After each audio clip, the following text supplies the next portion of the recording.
आता मी सांगते, आता तुम्हाला सांगते, माझ्या प्रपंचातलं सगळं सांगून झालं, पण मी या परमार्थात आले. एका जनार्दनी समरस झाले, एका जनार्दनी समरस झाले, तोरस येते नाही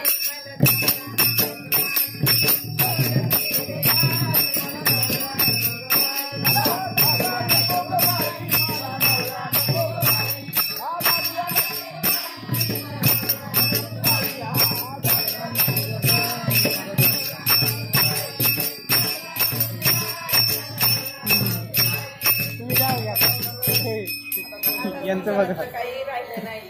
आणि मला आता ब्रह्मरस प्राप्त झालेला आहे आणि तो आनंद आहे ना जगात कुठेही नाही. हा आनंद माझं मी सगळ्यांना सांगणे,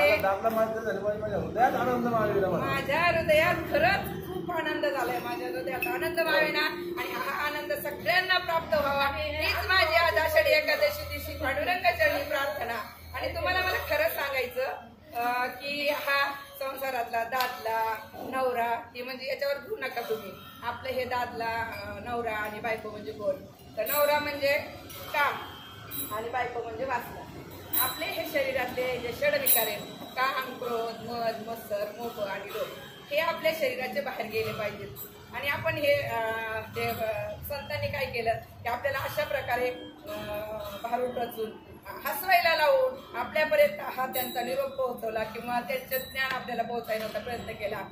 आणि खरंच बाहेरच्या देशातून लोक येतात आणि आपल्या देशातली इतकी आपल्याकडे ग्रंथ जास्त तुकाराम गाथा, गीता, भागवत ग्रंथ याचं अनुकरण बाहेरच्या देशातील लोक करायला लागले. आणि आपण खरंच आपण किती येतं आपल्याला स्वतःला लाज वाटायला पाहिजे. आपल्या देशात आपल्या संतांनी एवढं मोठं गाठोड भरून ठेवलंय, पण आपण त्या शिदोरीचा काही उपयोग करत नाही.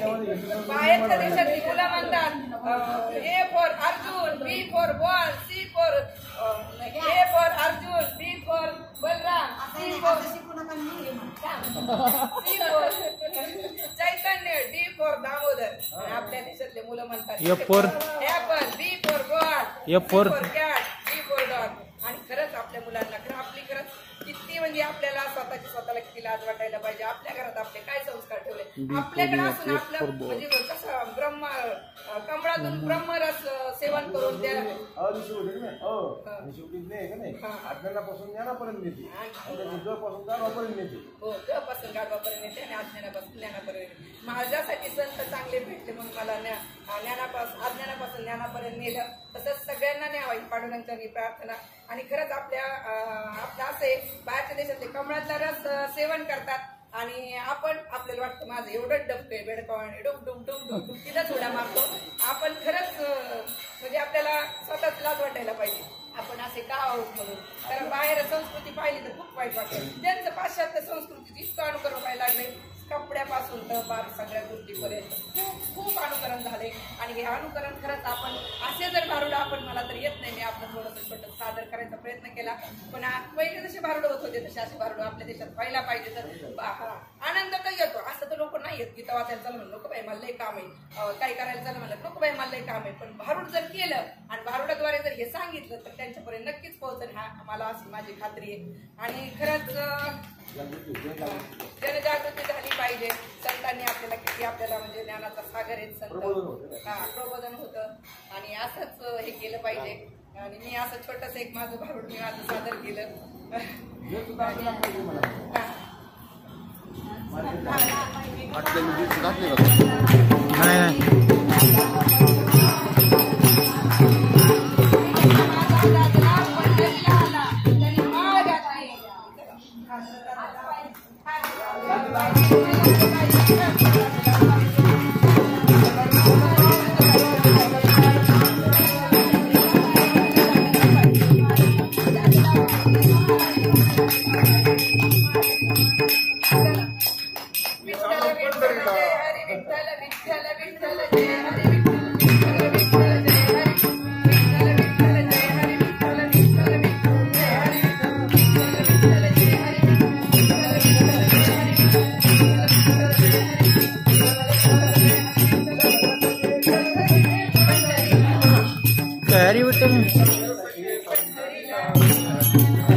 डुची काकूंचं राहिलंय ना डुची काकून टीचे काकांचं